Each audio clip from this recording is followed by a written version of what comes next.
I have to start with a small history lesson. Back in Monster Hunter 3 Ultimate, there was a new element introduced called slime. Slime was tied to the new flagship monster at the time called Brachydios. As you can see, the slime was on both his horn and his two fists. And just being hit by him, or running into the slime that he left on the field, would cause you to catch an ailment which we called slime blight. Once you had slime blight, after a short period of time you would blow up and take damage. Or if you got hit at any time that you had slime blight, you'd blow up as well. What you could do was evade 3 times in order to get rid of it, sort of shake it off, or use a deodorant item. These made the hunts really exciting. You couldn't really block with slime blight because it would count as a hit. But as a weapon it also became really good because you could then do explosions to monsters, allowing you to blow them up with a lot of ease, break parts, and do all sorts of stuff. We'll get into later how the mechanic works, but just so you know, it is the same in Monster Hunter 4U, it's just not as absolutely broken. This also gave rise to what people call the Kelby bow or the pachinko, which was a broken bow that all you had to do was constantly fling pellets and the monster would just blow up over and over again and die. It was really broken. So slime is back in Monster Hunter 4 Ultimate as a balanced but really powerful element called Blast. Now it works sort of like a flint, almost explosive like dust.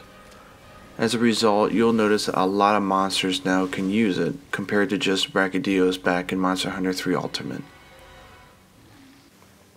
But don't worry, Brachydios is back. He still has his slime, but what the slime does now is it's now taken in the blast element, so the slime on the ground will blow up pretty fast, a lot faster than they used to, and it's just more aligned now so that they can expand the roster of monsters that can use it.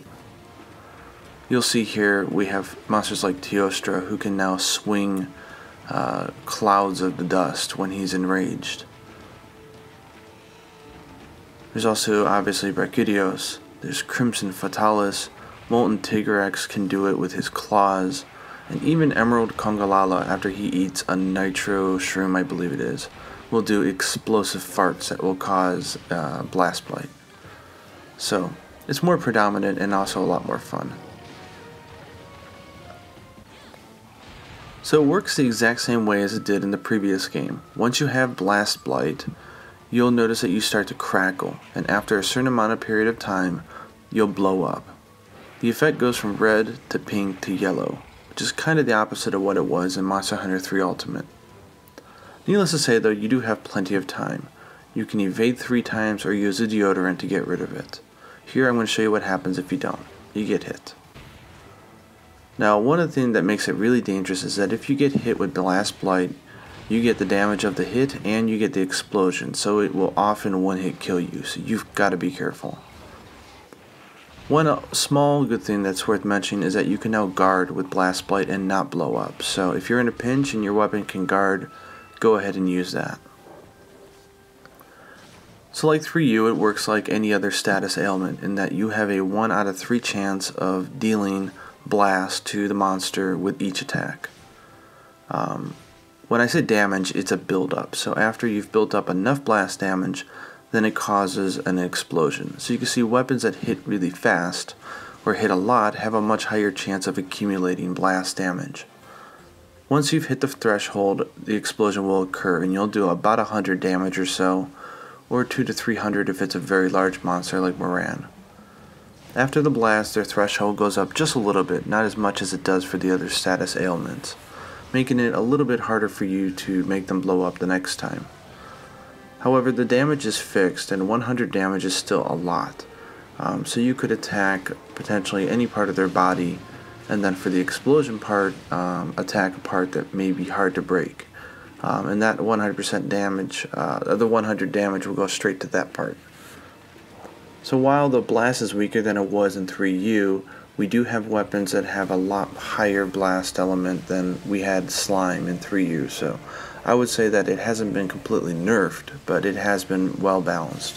When it comes to skills, although it acts like a status ailment, it's not affected by the status attack up skills. There is a special skill called Bombardier, which is easy to gem in and will increase your blast damage by 20%.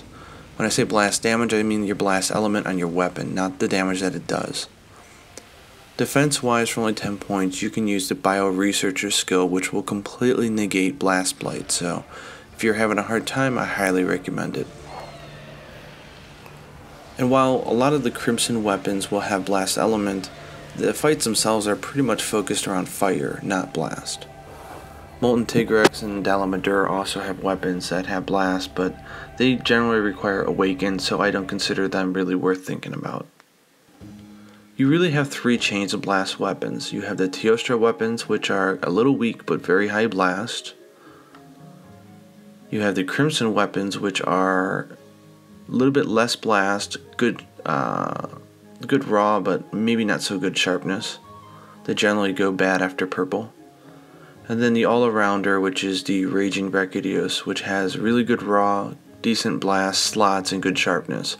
I recommend those weapons for every single class. They're a lot of fun.